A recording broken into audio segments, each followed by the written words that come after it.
All right, who's talking? What are we doing? We're all like pointing our cameras. Okay. Should I? The vampire work, and you talk about the ongoing and the everlasting, interest and fascination with vampires, and how far can it go? I can, because I thought the vampire craze would have been dead in the water, and that I would have been one of the people that killed it. So, so the fact that it's still vibrant and evolving back towards its literary roots and shows like The Strain and that kind of thing, I think is thrilling because you're getting to see all those different sides: the romantic vampire, the tortured vampire, the evil vampire. Since they started writing books, we've been hearing those stories. So it's fun to see all the different ways people do it. So tell us about the state of New Orleans and the characters that's into season 2. Oh, New Orleans has been shaken to its core, the supernatural community, when we get to the season 2. The vampires have been basically decimated, and those that remain have been exiled out of the quarter. They're literally not allowed to be in the quarter under punishment of death.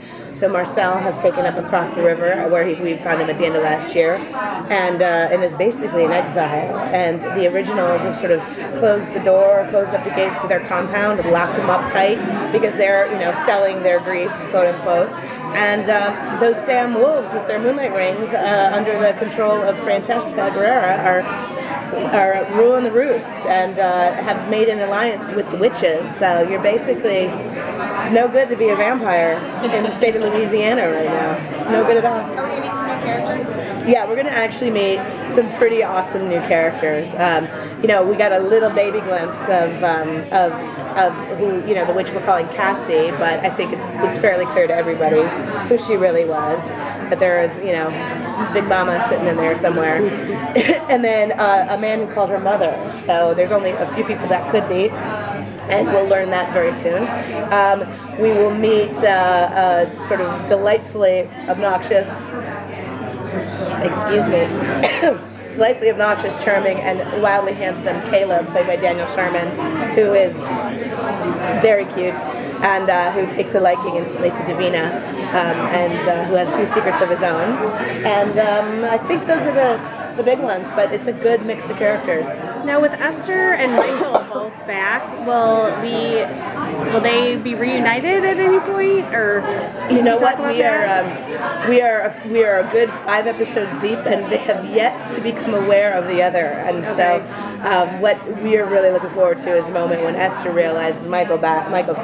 Michael realizes Esther's back, and in fact, Michael Narducci right now is working on a script where he tells the story of their young love story as they were having babies, and what turned Michael into the kind of monstrous man, and Esther the woman that she is today. So we're excited about that one.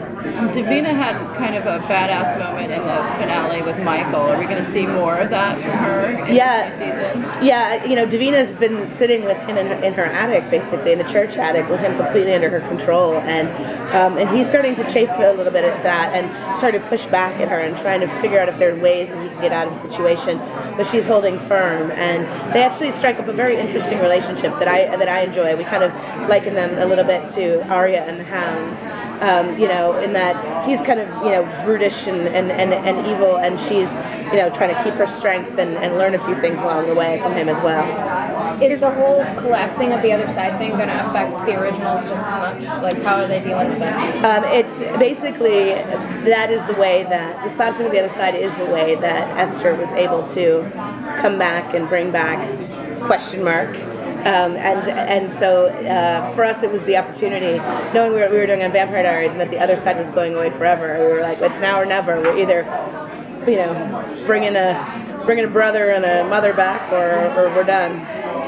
do you see that the collapse of the other side, that's final? There's no reversing that? That is final. Yeah, without a doubt. It's time, I mean, I love the stories that we told on both shows, but it probably, we've been talking about shutting it down for good for about a season and a half, and then we finally did it, and not without a little pain. Not without a little pain and suffering. Do you have more crossover plans for this season? We've got one that we're thinking about, that we're in the works, but the schedule hasn't been done and the deal hasn't been made. So, but if and when that happens, it'll happen soon. So keep your fingers crossed. It's a big, strong maybe. We talk about crossovers all the time. It's just that, it depends on the story, really.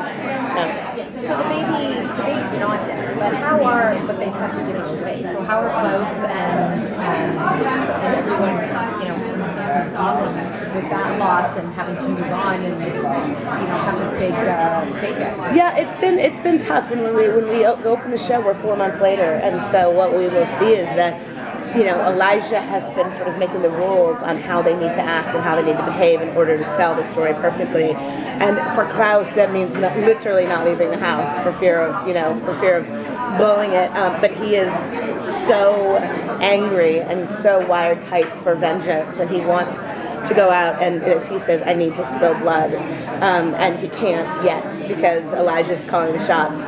So they are having a little bit of a difference of opinion about how to be dealing with their situation. And then Haley kind of has the world's worst, almost like postpartum depression, in that like she lost her child and she became hybrid. And of course, as we all know from Vampire Diaries, once you become a vampire, your emotions get heightened to the 100th degree. So she's kind of losing her shit, so to speak, all over the place. Are we going to see Claire, Rebecca back? Yeah, we're going to see her here and there. I won't tell you when or how, but you get a little taste of her today in the promo reel, and hopefully we'll get to see her a couple times over the course of the season, as much as she's available and wanting to be with us. As much as the vampires are kind of out now, is New Orleans overall, for like the humans and everyone, is it a better place with the witches and werewolves kind of in charge, or is it still chaos? I have to imagine it's a better place for the humans. The problem is like humans have been sort of the dupes of the situation all along. They were, they were in alliance with the vampires, sort of, hey, as long as you stick to your killing to tourists, we're okay, and keep it quiet. I think that right now, it's no matter which supernatural alliance is made, the humans are constantly getting sort of left, on the weaker end. And I'd like to see the day when, for example, Cammy steps forward and says, no more. She can't do that yet because she would lose, but maybe one day. So being sort of war, is there going to be a big struggle between the outside and the guys on the inside? Yeah, there's going to be basically, I'd like to call it a pissing match, although it's probably not the best language to use at a round table, but you've got these werewolves who, of course, have never liked vampires. They're two species that are not meant to get along, who have basically been tasked with the responsibility of making sure that any vampire that sets foot in the quarter is killed upon sight. And you've got the vampires who are like, screw you guys, you're telling us where we can go and where we can't. So there's a lot of friction and a lot of territorial debate, so to speak, about who's supposed to be where. But the vampires, for the first time, are kind of on the weak side. Thank you so much. Thanks, guys.